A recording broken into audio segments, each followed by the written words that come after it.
Okay, confession time. I used to think swimming was just for Olympians or fish. We often see the pool as a purely for physical exercises, a place to churn out laps. But for me, the pool at Cardiff International has become my personal reset button.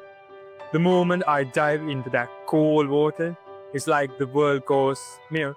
The gentle resistance, the sound of my own breathing, the simple act of moving through the water is incredibly calming. My worries literally float away one stroke at a time. It's less about speeding and more about stillness in the motion. Thought I did once try to have a deep physiological discussion with myself mid-backstroke. Turns out it's really hard to contemplate the meaning of life when you're inhaling chlorinated water. Stick to that Zen part floats.